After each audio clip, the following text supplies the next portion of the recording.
یونانی تہذیب کے اندر اولاد، عورتیں اور غلام جو ہیں وہ پراپرٹی سمجھی جاتی تھیں، اور یہ پراپرٹی جو ہے سیل اور پرچیز کی جا سکتی تھی۔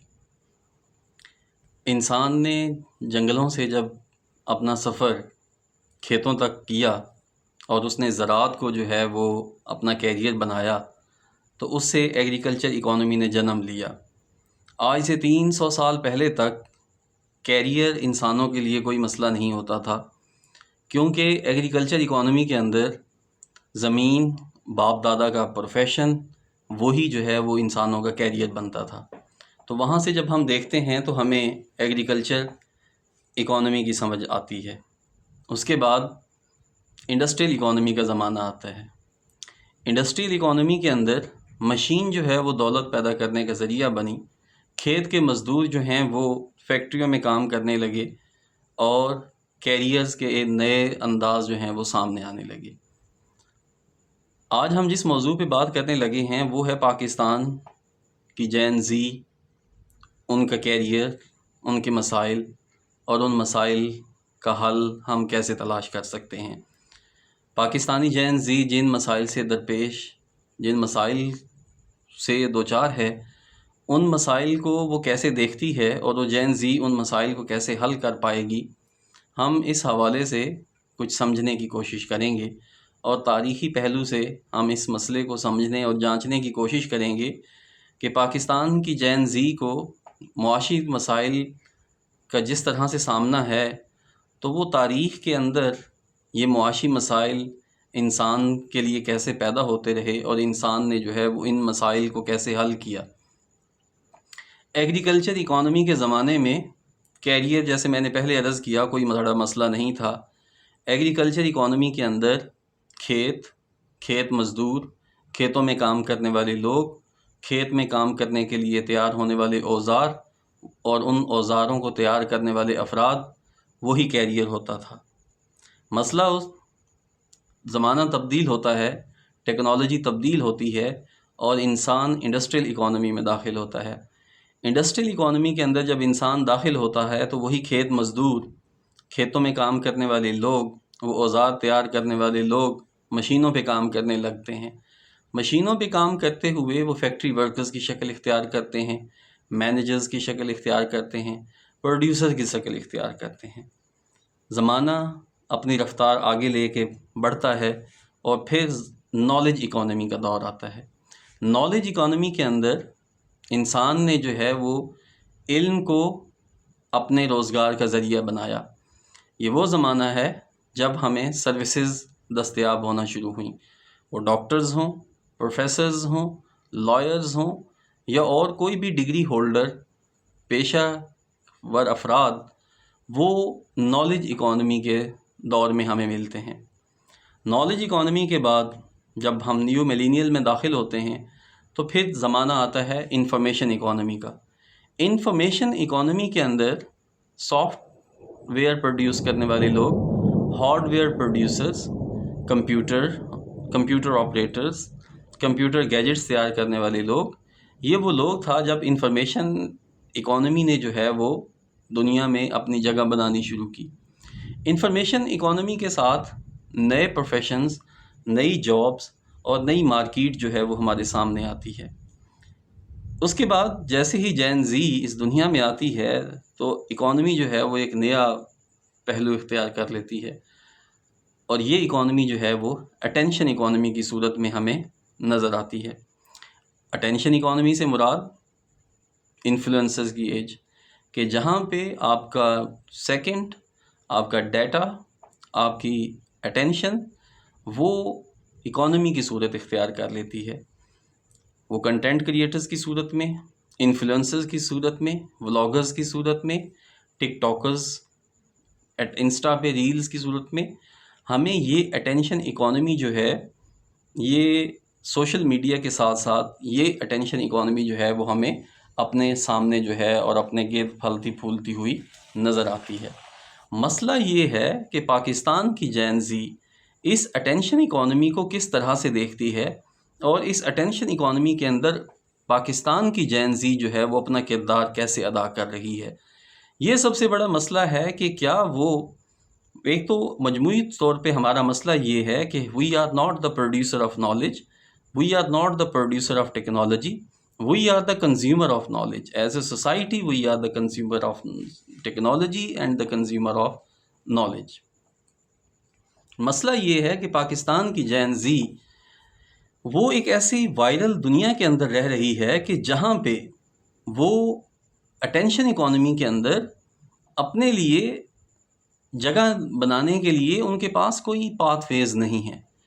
پاکستان کی جین زی ایک معجزے کے انتظار میں رہتی ہے جہاں ان کی کوئی اوٹ پٹانگ قسم کی حرکت، کوئی اوٹ پٹانگ قسم کی گئی گفتگو کی ریلز جو ہیں وہ وائرل ہو جائے، اور وہ ہٹ ہونے کے بعد وہ سمجھتے ہیں کہ اگر ان کی کوئی ایک ریل، اگر ان کی کوئی ایک اوٹ پٹانگ قسم کی گئی حرکت وائرل ہو گئی تو وہ اٹینشن اکانومی کے اندر اپنی جگہ بنا پائیں گے. اور ہماری یہ نسل چاہے سوشل میڈیا کی کسی بھی پلیٹ فارم کے اوپر موجود ہو، ان کا مسئلہ یہ ہے کہ یہ فیک آئی ڈیز کے ساتھ، چاہے وہ انسٹا پہ ہوں چاہے ٹک ٹاک پہ ہوں، اپنی ان فیک آئی ڈیز کے ساتھ یہ نسل حقیقی دنیا میں اپنا نام بنانا چاہتی ہے. ان کا اگلا مسئلہ کیا ہے؟ مسئلہ یہ ہے کہ انڈر پریشر یہ کام نہیں کر سکتے، اور اگر نیگیٹو فیڈ بیک ان کو مل جائے تو اس کے بعد ان کے موڈ سوئنگز کا مسائل جو ہیں وہ شروع ہو جاتے ہیں. اور اس سے بھی عجیب و غریب حرکت جو جین زی کے ساتھ چل رہی ہے کہ یہ اپنی ریئل لائف کی ویلیڈیشنز، یعنی کہ ریئل لائف میں جو کچھ ان کے ساتھ ہو رہا ہے، حقیقی دنیا میں جو کچھ ان کے ساتھ چل رہا ہے، اس کی ویلیڈیشن وہ ورچوئل ورلڈ سے دیکھ رہے ہوتے ہیں، اور ورچوئل ورلڈ کی ویلیڈیشن پہ وہ بلیو کر رہے ہوتے ہیں. کمیونٹی لیول پر اگر یہ کوئی کمیونٹی اختیار کرتے ہیں تو ان کا سب سے بڑا مسئلہ یہ ہے کہ ان کا اپنا مسئلہ ہی سب سے بڑا مسئلہ ہوتا ہے. ان کے لیے باقی لوگوں کے مسائل، باقی لوگوں کی تکلیف جو ہے وہ تکلیف اور مسئلہ نہیں رہتا. مختلف الخیال لوگوں سے نہ ملنے کی وجہ سے، وہ ڈائیورسٹی آف ایکسپیرینس نہ ہونے کی وجہ سے یہ ساری دنیا کو غلط اور خود کو جو ہے وہ درست سمجھ رہے ہوتے ہیں، اور ان کو ایک بلا وجہ کا سپیورٹی کمپلیکس ہے، اور وہ اس سپیورٹی کمپلیکس کو وہ کلچر کا نام دیکھ کے خود ہی اپنے آپ کو اپریشیٹ کیے چلے جاتے ہیں، اور سٹوپڈ قسم کی ایکشنز کو کانفیڈنس کا نام دے رہے ہوتے ہیں. اور عجیب و غریب بات یہ ہے کہ انسٹا سے بور ہونے کے بعد ٹک ٹاک پر، اور ٹک ٹاک سے بور ہونے کے بعد فیس بک پر، اور یہ کسی اور سوشل میڈیا پلیٹ فارم پر یہ گیان سن رہے ہوتے ہیں. ان کی بہترین ہابی صرف کمپلین کرنا ہے، ہر چیز کے بارے میں کمپلین کرنا. یہ ڈسسیٹسفائیڈ جنریشن کے طور پہ ہمارے سامنے آ رہی ہے. اور بورڈم انگلش ڈکشنری سے وہ واحد لفظ ہے جو ان کا سب سے فیوریٹ ورڈ ہے. یہ ہر وقت تھکاوٹ زدہ، ہر وقت پسماندہ اور مینٹل ڈس آرڈر کا شکار جین زی ہے. اوپر سے سب سے بڑا مسئلہ کرش کلچر کے نام پر انتہائی پسماندہ سوچ کے لوگ ان کی پسندیدگی کو دکھاتے ہیں، اور وہ اتنی پسماندہ سوچ والے لوگوں کو پسند کرنا ان کی ذہنی صحت کے بارے میں سوالات پیدا کرتی ہے کہ یہ ذہنی طور پر کتنے صحت مند لوگ ہیں. ان کے ٹک ٹاکر کے جو لیڈنگ رولز ہیں، آپ پاکستانی یوٹیوبرز کو اور پاکستانی جو چینلز کو اگر آپ گوگل کریں گے تو یقیناً آپ کے لیے باعث شرمندگی ہوگی وہ نام جب آپ گوگل کرنے کے بعد اگر آپ صرف یہ دیکھیں کہ کون سے وہ یوٹیوبرز ہیں، کون سے وہ بلاگرز ہیں اور ٹک ٹاکرز ہیں جو کہ پاکستان کی طرف سے، پاکستان کی نمائندگی جو ہے وہ انٹرنیشنل ڈیجیٹل ڈیٹا کے اندر جو ہے وہ ریپرزینٹ کر رہے ہوتے ہیں. اور بدقسمتی یہ ہے کہ ہماری جین زی کے یہی لوگ جو ہیں وہ آئیڈیل بنتے چلے جا رہے ہیں. اور اس سے بھی بڑا مسئلہ اپنے جسمانی اعضاء کی نمائش کرنے والی مخلوق، کہ جن کے لیے اس دنیا میں آنا اور اس دنیا کے اندر اپنے وجود کا جو سب سے بڑا سبب ہے وہ یہ ہے کہ وہ اپنے فیمنن فیچرز کو جو ہیں وہ کس طریقے سے جو ہے وہ ایکسپوز کر سکتے ہیں. وہ کارڈیشن سسٹرز کی صورت میں دیکھ لیں یا اینڈریو ٹیٹ صاحب کی صورت میں دیکھ لیں، تو اس طرح کے عجیب و غریب اور ذہنی طور پر بیمار لوگ پاکستانی جین زی کے جو ہیں وہ فیوریٹ کردار ہیں.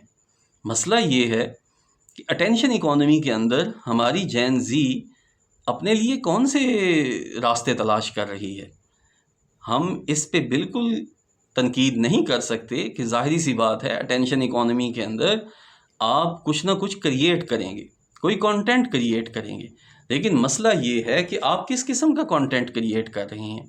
آپ کیا صرف لپ سروس کو جو ٹک ٹاک کی صورت میں یا کسی لیجنڈ کا گایا گیا گانا اور اس کے اوپر آپ کی باڈی پرفارمنس جو ہے وہ آپ کا سسٹم کو دیا گیا کوئی فیڈ بیک ہے، کوئی سسٹم کو دی گیا کوئی کارنامہ ہے.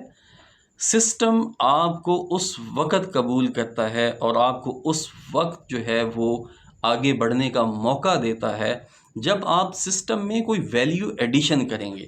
یعنی کہ آپ کیا سسٹم کو دے رہے ہیں کہ جس کے جواب میں آپ توقع رکھتے ہیں کہ سسٹم آپ کو جو ہے وہ ریوارڈ کرے. یہ ڈیٹا آپ کے لیے بڑا مایوسی کا سبب ہوگا کہ پاکستان کے اندر 70 لاکھ لوگ جو ہیں وہ سیل فون کے اوپر کسی نہ کسی قسم کی کانٹینٹ کریٹ کر رہے ہیں. اور آپ جانتے ہیں کہ پاکستان میں کتنے لوگ اس سے فائنینشلی بینیفٹ حاصل کر پا رہے ہیں؟ Only 2% people. 2% پیپل اگر اس سے کوئی فائنینشیل کوئی چیز جنریٹ کر پا رہے ہیں تو آپ اندازہ لگا سکتے ہیں کہ ہم اس کو کیریئر کے طور پہ لے کے چل سکتے ہیں. اور میں پھر سے یہ بات دہراؤں گا کہ آپ ضرور چیک کیجئے گا کہ وہ 2% پیپل پاکستان کے اندر وہ یوٹیوبرز، ٹک ٹاکرز، ان کے نام میں آپ پہ چھوڑتا ہوں کہ آپ گوگل کریں، آپ چیک کریں کہ کیا کون سے وہ عظیم نام ہیں جو کہ پاکستان کی نمائندگی جو ہے وہ کر رہے ہیں اور فائنینشلی جو ہیں وہ کچھ چیز کما پا رہے ہیں. مسئلہ یہ ہے کہ آپ اٹینشن اکانومی کے دور کی نسل ہیں. اٹینشن اکانومی کی نسل کے اندر آپ اس زمانے کے اندر آپ کو یہ یاد رکھنا ہوگا کہ اس ایمبیگوٹی والی ایج کے اندر، اس سٹیٹ آف کنفیوژن والی ایج کے اندر، کہ جہاں پہ آپ کے پاس بلک آف انفارمیشن موجود ہے، جہاں پہ انفارمیشن کوئی پرابلم نہیں رہ گیا. مسئلہ یہ ہے کہ اس انفارمیشن کو آپ ہینڈل کیسے کر رہے ہیں. مسئلہ یہ ہے کہ اس انفارمیشن کو آپ سیگریگیٹ کیسے کر پا رہے ہیں. کیا وہ انفارمیشن آپ کے اندر کوئی کلیئرٹی پیدا کر رہی ہے؟ کیا آپ اس انفارمیشن کو سننے کے بعد کوئی چیز پروڈیوس کر پا رہے ہیں، چاہے وہ علمی سطح پہ ہو، چاہے وہ ٹیکنالوجی کی سطح پہ ہو، یا چاہے کسی بھی حوالے سے انسانوں کے لیے جو ہے وہ ایک ویلفیئر کے طور پہ چل سکے. تو ہم دیکھتے ہیں کہ پاکستان کی جین زی اس حوالے سے ناکام نظر آ رہی ہے. پاکستان کی جین زی کو یہ بات سمجھنی ہوگی کہ اٹینشن اکانومی کی ایج کے اندر clarity is going to be the new currency. Clarity of thought. اگر آپ ذہنی طور پر، اگر آپ عقلی طور پر، اگر آپ انفارمیشن کے لحاظ سے آپ کے اندر وہ کلیئرٹی موجود نہیں ہے تو پھر آپ اٹینشن اکانومی کے زمانے میں ایک ناکام انسان تصور ہوں گے. اکانومی کے اندر، اٹینشن اکانومی کے اندر clear thinking will be a real asset. اب آپ امیر اس بات پہ نہیں ہوں گے کہ آپ فائنینشلی کتنے اسٹرانگ ہیں. آپ کی جابز کی امپورٹنس اس لیے امپورٹنٹ نہیں ہوگی کہ آپ انفارمیشن کس طرح کی دے رہے ہیں. آپ کی جابز کی امپورٹنس آپ کی کلیئرٹی آف تھاٹ سے ہوگی کہ آپ کے پاس جو انفارمیشن آ رہی ہے اس انفارمیشن کو کتنے پیس آف مائنڈ کے ساتھ، کتنے ریلیکس مینر کے اندر، کتنی ایموشنل انٹیلیجنس کے ساتھ آپ اس انفارمیشن کو ہینڈل کر پا رہے ہیں. اگر آپ ایموشنلی اسٹیبل ہیں تو پھر آپ اٹینشن اکانومی کے زمانے کے اندر آپ ایک سکسیسفل انسان ہوں گے. یاد رکھیے گا، فیوچر میں امیر وہ لوگ وہ ہوں گے کہ جن کے پاس فوکسڈ اٹینشن کی صلاحیت ہوگی. فیوچر میں امیر لوگ وہ ہوں گے جو ایموشنلی اسٹیبل لوگ ہوں گے.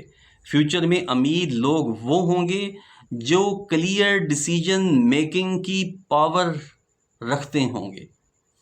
آپ اپنے کیریئر پر، آپ اپنے سوشل میڈیا الگورتھم پر ذرا ایک دفعہ غور کر کے دیکھیے گا کہ آپ جو کچھ اٹینشن اکانومی کے زمانے کے اندر آپ کنزیوم کر رہے ہیں، TikTok, Insta, Facebook اور other social media platforms پر آپ جو کچھ دیکھ رہے ہیں، کیا وہ سسٹم کے اندر ویلیو ایڈیشن کا سبب بن رہی ہے؟ آپ جو سن رہے ہیں، جو آپ بنا رہے ہیں، کیا وہ سسٹم کے لیے ویلیویبل ہے یا نہیں ہے؟ اگر آپ یہ سمجھتے ہیں کہ جسمانی اعضاء کی نمائش یا کسی لیجنڈ کے گائے گئے گانوں کے اوپر کچھ پرفارم کر دینا ویلیو ایڈیشن ہے، تو پھر آپ احمقوں کی دنیا میں جی رہے ہیں۔ اٹینشن اکانومی کے اندر میں پھر سے یہ بات دہرا رہا ہوں، آپ کو یہ یاد رکھنا ہوگا کہ clarity of mind, emotional stability اور آپ کی فیصلہ کرنے کی صلاحیت ہی آپ کو آنے والے زمانے میں آپ کو آگے لے کے چلے گی۔ اپنا بہت بہت خیال رکھیے گا۔ آپ کے وقت کا بہت بہت شکریہ۔